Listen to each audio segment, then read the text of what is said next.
Je soutiens Patrick Provost. C'est une question de liberté d'expression universitaire. Bonjour, je soutiens Patrick Provost et je souligne son courage. Admirable.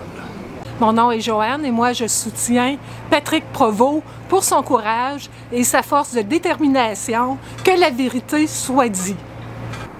Alors bonjour à tous, mon nom est Patrick Provost. Donc on est aujourd'hui le 20 décembre 2023, on est mercredi et c'est aujourd'hui la 16e journée d'audience de mon procès de la liberté académique en milieu universitaire. Donc aujourd'hui, il y avait le témoignage de la vice-rectrice aux ressources humaines et à l'équité, diversité et inclusion, Lynn Bouchard, qui m'a imposé la première suspension de 8 semaines sans salaire, 2 semaines avant la fin de son mandat. On est dans la 16e journée et une des décisions importantes que l'arbitre a rendues récemment, c'est qu'il va juger, il va rendre une décision sur la première suspension avant de juger de la deuxième.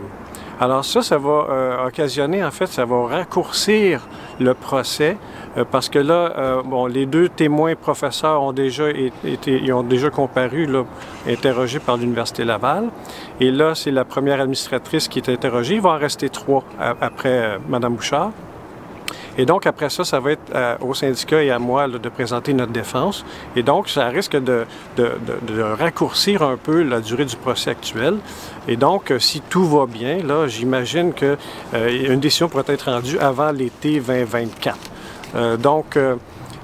L'arbitre aura aussi à décider par la suite qu'est-ce qu'on fait avec la deuxième suspension. Est-ce qu'on va à travers les mêmes débats ou bien si on arrive à une entente à l'amiable entre le syndicat et l'Université Laval à la lumière du premier jugement.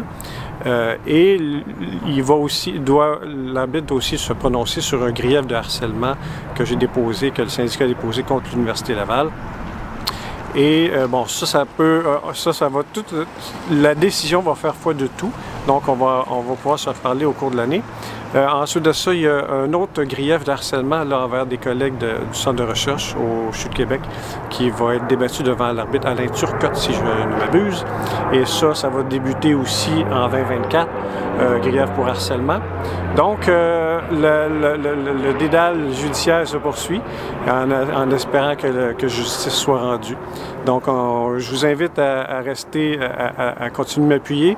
Aujourd'hui, encore une fois, une annonce une semaine avant l'audience d'aujourd'hui. Il y a plus de 40 personnes qui sont dans la salle d'audience aujourd'hui. Plusieurs d'entre eux qui sont présents pour la première fois. Et donc, ils peuvent voir comment on traite les lanceurs d'alerte, comment on traite un professeur qui essaie de réinformer le public avec des données qui sont dissidentes du gouvernement. Donc, je vous invite à continuer de m'appuyer, informer vos collègues, discuter de ces enjeux-là en famille parce que je pense que la liberté universitaire est extrêmement importante et sans laquelle on ne peut pas penser vivre dans une démocratie. Alors, à bientôt. Je vous souhaite de passer un très joyeux temps des fêtes avec votre famille. Merci et à bientôt. C'est la liberté universitaire qui est en jeu. Parce que si un prof d'université ne peut pas se prononcer sur une question qui est reliée à son domaine sans être sanctionné, alors qui pourra se prononcer? Donc le procès de Patrick Provost actuellement, ce n'est pas son procès personnel, c'est le procès de la liberté universitaire et l'avenir de la science au Québec. Donc nous sommes là pour le soutenir parce que sinon la science est morte au Québec. Alors de mon côté, il y a une chose que je ne comprends toujours pas. Comment se fait-il que Patrick Provost, avant la COVID, était un spécialiste de l'ARN, reconnu par tout le monde, et qu'à cause d'une prise de position qui est très documentée, il devient personne non grata. Il devient personne à éviter. Je ne comprends pas. Je soutiens Patrick Provost pour son honnêteté et son courage. Je soutiens Patrick Provost pour que on ne soit pas en dictature. Je soutiens Patrick Provost. Quel être courageux, ce Patrick Provost, de se battre contre une conspiration mondiale, avoir le courage de se prononcer. C'est un héros. C'est un héros. Patrick Provost, là, je te lève mon chapeau. Moi, je veux dire un énorme merci à M. Patrick Provost pour avoir mis en risque sa profession et toute son expérience professionnelle pour défendre l'humanité et surtout le futur de nos enfants contre ces injections dangereuses. Oui, je suis ici pour appuyer Patrick Provost pour que, comme François vient de dire, que la liberté universitaire pour être capable d'échanger des idées et ne pas être condamné. Je l'appuie à 200%.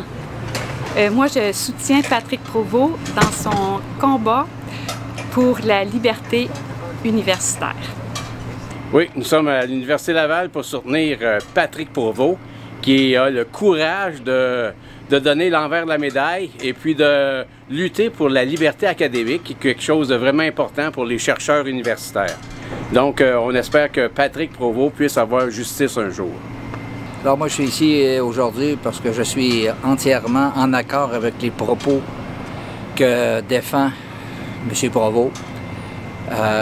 Moi, je pense qu'il est très, très important de défendre, bien sûr, toute la liberté de parole, la liberté universitaire, tout ça, mais en même temps de défendre la logique, le rationnel, la raison. C'est pour cette raison-là que je le soutiens depuis le début. Mais il semblerait bien que ce soit très difficile actuellement d'être dans la raison et dans la logique. On est rendu dans un système on se demande si vraiment on est encore dedans. Puis on n'est pas gouverné par l'illogisme. Alors, c'est pour ça que je suis ici aujourd'hui et pour bien d'autres raisons.